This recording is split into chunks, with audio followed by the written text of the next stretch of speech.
Hai guys, welcome back to Priseman. Masih bersama dengan saya Victor. Di seri perkataan sulit Yesus kali ini, kita akan membahas sebuah perkataan Yesus yang seakan-akan mengajak pengikutnya untuk pergi berperang. Apakah itu? Perkataan ini diambil dari Lukas 22 ayat 35 sampai dengan 36. Mari kita baca.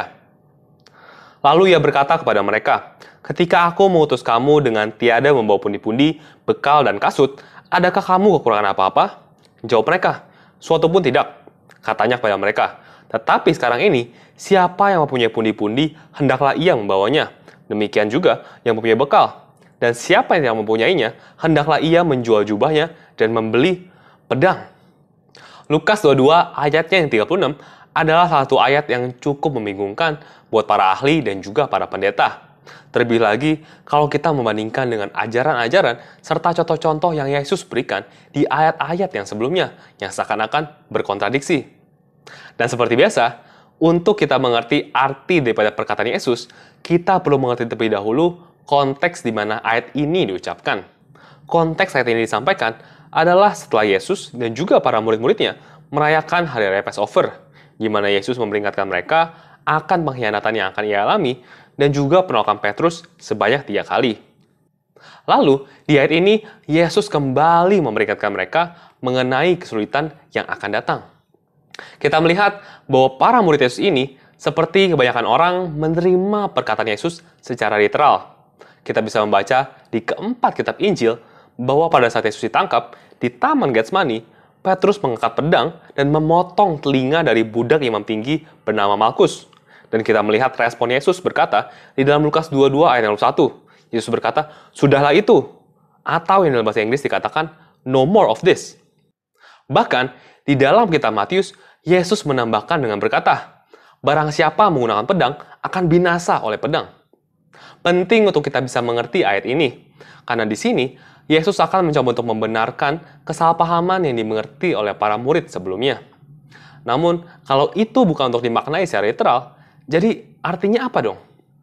Jawaban daripada pertanyaan ini sebenarnya tidaklah sulit kalau kita bisa menempatkan perkataan Yesus di dalam konteks yang lebih besar. Kalau kita sering membaca Alkitab, maka kita akan menemukan bahwa Yesus seringkali menggunakan kata-kata yang bermajas, provokatif hiperbola, di mana berfungsi untuk menarik perhatian para pendengarnya dan juga menyampaikan ajarannya. Beberapa contoh diantaranya adalah kita bisa membaca di Matius 5 ayat 29-30, di mana Yesus berkata, "Jika matamu yang kanan menyesatkan engkau, cungkilah dan buanglah itu." Atau, "Dan jika tanganmu yang kanan menyesatkan engkau, penggalah dan buanglah itu." Apakah Yesus di sini mengajarkan untuk kita memotong bagian-bagian tubuh kita demi menghindari dosa? Tidak ada satupun pengikut Yesus yang melakukan hal ini, bukan? Ini adalah pengajaran akan pentingnya untuk kita menghindari dosa. Contoh kedua bisa kita baca di dalam kitab Matius 17 ayat 20. Yesus berkata bahwa, "Sesungguhnya, sekiranya kamu mempunyai iman sebesar biji sesawi saja, kamu dapat berkata kepada gunung ini, 'Pindah dari tempat ini ke sana,' maka gunung ini akan pindah." Apakah di sini Yesus mengajarkan kepada murid-muridnya untuk benar-benar memindahkan gunung sungguhan? Pastinya tidak. Di sini, Yesus mau mengajarkan betapa pentingnya iman yang bisa membuat sesuatu yang mustahil menjadi mungkin. Contoh terakhir, yaitu adalah di dalam Lukas 6 ayat 29.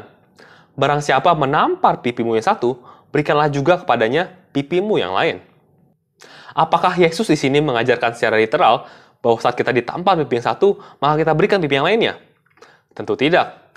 Di sini, Yesus mau mengajarkan untuk kita tidak membalas dendam saat diprovokasi. Dan kita harus membalas kejahatan dengan kebaikan. Kalau kita sudah mengerti bahwa Yesus menolak terjemahan literal Petrus akan Lukas 22 ayat 36, lalu apakah arti daripada barang-barang yang disebutkan dalam ayat ini? Seperti misalkan bekal, pundi-pundi, dan juga pedang. Sebenarnya, Yesus sedang memperingatkan kepada para murid-muridnya untuk selalu waspada, mempersiapkan segala sesuatu, dan juga tetap kuat akan perjalanan iman yang akan menanti mereka di depan sana. Tapi wait, kalau kita baca di dalam Lukas 22 ayat 38, bukankah pada saat murid-murid Yesus menyiapkan pedang sungguhan dan menunjukkan itu kepada Yesus, Yesus berkata, "Sudah cukup." Nah, kata "sudah cukup" di sini tidak bisa kita artikan sebagai afirmasi daripada Yesus kepada murid-muridnya dalam menyiapkan pedang. Karena secara logika saja, para murid-muridnya hanya menyiapkan 2 buah pedang. Dan bagaimana 2 buah pedang cukup untuk 12 orang? Jadi tentu arti perkataan Yesus sudah cukup di sini mempunyai makna yang lain. Perkataan Yesus ini memiliki makna yang berbeda kalau kita lihat dalam terjemahan yang lain. Sebenarnya, Yesus bermaksud untuk menghentikan diskusi yang ada, karena para muridnya telah amat salah mengartikan maksud perkataannya. Sebagai contoh, kalau kita baca dalam terjemahan BIS atau Bahasa Indonesia sehari-hari, dikatakan seperti ini. Tuhan, kata pengikut-pengikut Yesus, lihat, di sana ada 2 pedang. Sudahlah, jawab Yesus. Atau dalam terjemahan Alkitab Bahasa Sederhana, Tuhan, kata pengikut Yesus, lihat, di sini ada 2 pedang. Sudahlah, jawab Yesus, tidak usah bicara mengenai itu lagi. Atau dalam terjemahan bahasa Inggris, versi The Message, kita bisa membaca seperti ini. They said, look master, 2 swords. But he said, enough of that, no more sword talk. Pemuritan adalah sebuah proses dan juga sebuah perjalanan. Para murid-murid di Taman Getsemani masih dalam proses awal dalam perjalanan mereka untuk menjadi serupa dengan Yesus. Dan kita lihat sendiri bahwa perjalanan yang menanti mereka di depan sana amatlah berat. Mereka dipersekusi, dipukuli, disiksa, ditahan, dan bahkan dieksekusi. Tapi tidak ada satupun kita membaca mengenai perlawanan mereka menggunakan kekerasan ataupun juga pedang. Jadi, apa yang Yesus maksudkan di sini bukanlah supaya kita orang Kristen mempersiapkan diri dengan senjata. Bukan. Yesus maksudkan adalah supaya kita orang Kristen mempersiapkan diri akan setiap tantangan dan juga pergumulan yang akan datang di dalam perjalanan iman kita. Tentu kita sebagai orang Kristen boleh untuk melakukan self-defense ataupun juga mempertahankan diri kita saat nyawa kita ataupun juga keluarga kita terancam. Tapi ingat, ini perlu dilakukan secara bijaksana dan bukan untuk motif balas dendam. Tapi itu adalah pembahasan untuk topik yang lainnya. Sama sekali tidak ada kaitannya dengan perkataan Yesus yang kali ini. Oke guys, sekian dulu buat episode kali ini. Semoga episode kali ini bisa memberkati kalian semua dan juga mencerahkan kalian ya. Jangan lupa like video ini kalau kalian suka. Jangan lupa juga share ke teman-teman kalian. Serta komen kalau ada hal-hal yang kita bisa diskusikan bersama. Dan jangan lupa juga buat subscribe serta nyalakan loncengnya ya. Supaya kamu gak ketinggalan video-video selanjutnya. So thank you guys for watching. See you in the next episode. Tuhan Yesus memberkati.